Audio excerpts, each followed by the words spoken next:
Hello, hi, नमस्ते everyone. Welcome back to my channel again. आप सबका बहुत बहुत स्वागत है मेरे यूट्यूब चैनल साइको सूत्रा पर। आज हम पढ़ने जा रहे हैं कॉग्निटिव साइकोलॉजी की प्लेलिस्ट में मेमोरी के मॉडल। आज है हमारा वर्किंग मेमोरी मॉडल। इसको दिया था Alan Baddeley and Graham Hitch ने इन 1974। और इसी के 6 साल पहले एक बहुत और भी इम्पोर्टेंट मॉडल आया था, जो फर्स्ट जिसने फाउंडेशन रखा था। उसका क्या नाम है आप कमेंट करके बताइए। मैंने जस्ट पिछले वाले वीडियो में उसकी बात की है। So it is proposed by Alan Baddeley and Graham Hitch in 1974 as an alternative to simpler concept of short-term memory in the Atkinson and Shiffrin multi-store model। भी इसको उसका और सिंपलाई, ठीक है, एक अल्टरनेटिव निकला। It suggest that working memory is not a single store but a system of multiple components that handle and manipulate information in real time for cognitive tasks such as reasoning, comprehension and learning।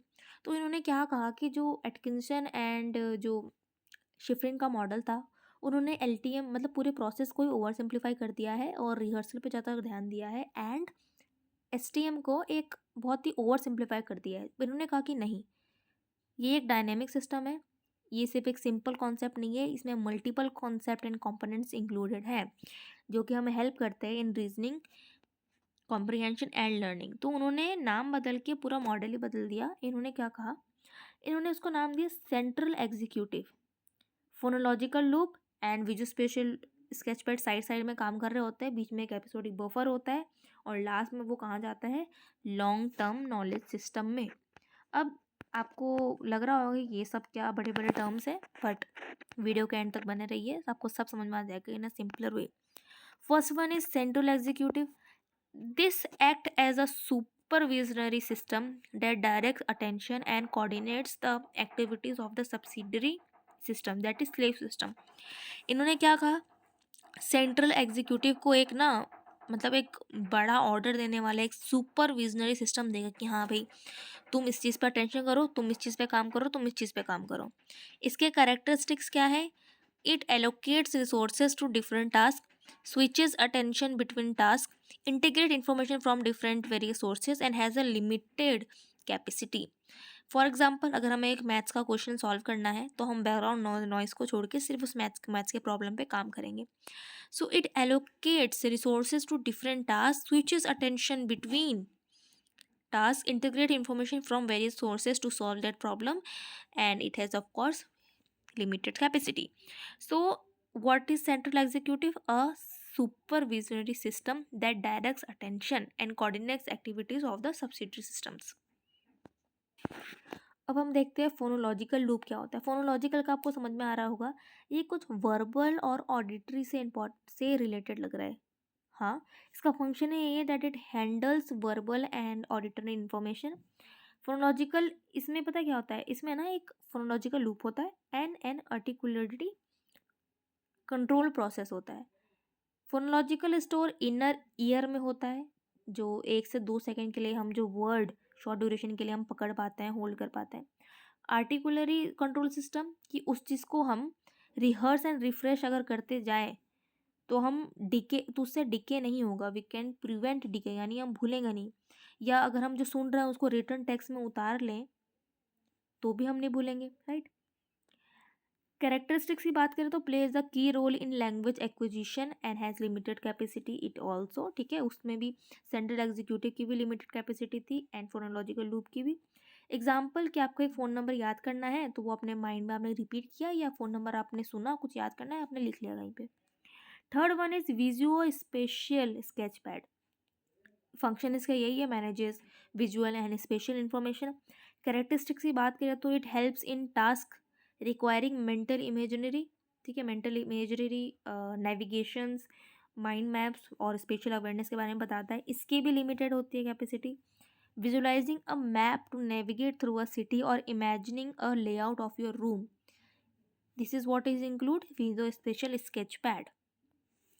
If we talk about episodic buffer, it is added in 2000 by Bradley. It integrates information from the phonological loop, visual spatial sketchpad and long-term memory into a coherent episode। क्या मतलब बेटा इसका, episodic buffer आपको नाम से ही लग रहा है कि ये किसी के अगेंस्ट में या किसी के लिए सहायक रूप से कुछ काम कर रहा होगा।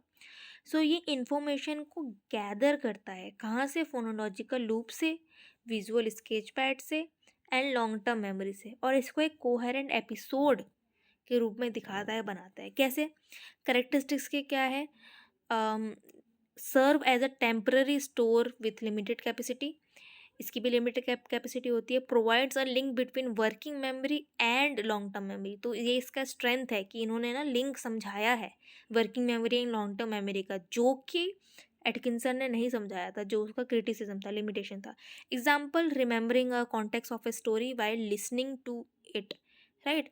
कि आप कुछ कहानी सुन रहे हैं, उसमें कहानी में बोल रहे हैं कि पता है उस रात ना ऐसी आवाज़ आ रही थी, काले बादल थे, तो आप विजुअल स्केच पैड में आप वो सीन इमेजिन कर रहे हो, फोनोलॉजिकल लूप से आप वो सुन रहे हो, और इन सारों का इंटीग्रेट कौन करता है? एपिसोडिक बफर, जिसको वो लॉन्ग टर्म मेमोरी में जा रहा है और आप एक स्टोरी याद कर रहे हो। स्ट्रेंथ देखें तो रियलिस्टिक एक्सप्लेनेशन है, right? Explains how we actively process and manipulate information unlike the static concept of STM. Second one is empirical support. Evidence from dual task studies supports the separation of verbal and visual components. Application real world setting में relevant है, tasks like language comprehension, problem solving and multitasking. Neuroscience basis देखें तो उसमें Broca's area जो है वो phonological loop से associated है, and visual special occipital and parietal lobe से एसोसिएटेड है। क्यों एसोसिएटेड है? क्योंकि स्पीच वाला जो एरिया होता है या जो कम्युनिकेशन कॉम्प्रिहेंड वाला होता है वो Broca's area and Wernicke's area से होता है, और विजुअल स्पेशल यानी विजुअल है, विजन ऑसिपिटल लोब से आएगा, एंड स्पेशल जो चीज़ होती है वो पैराइटल लोब से आती है, वो रिस्पॉन्सिबल है इसके लिए। अगर अब हम इसके कुछ क्रिटिसिजम्स के बारे में बात करें तो ये इन्होंने बाकी सारी चीज़ें समझा दी जो भी पिछले वाले मॉडल में कमियां थी, लेकिन जो इन्होंने सेंट्रल एग्जीक्यूटिव जो न्यू ऐड किया उसमें इनकी लैक ऑफ क्लैरिटी दिखाई दी। The central executive functioning and capacity are not well defined. Limited integration does not explain how different components interact with each other in detail. इन्होंने working memory and LTM में communication बताया है, link बताया है, लेकिन बाकियों में नहीं बताया। इन्होंने लॉन्ग टर्म मेमोरी को थोड़ा सा निग्लेक्ट कर दिया है। For short-term memory processing without much detail on how it connects with long-term memory beyond the episodic buffer. तो thank you so much for watching. बनते रहिए, मिलते हैं अगले वीडियो में, और स्वस्थ रहिए, सुखी रहिए। Bye bye, take care.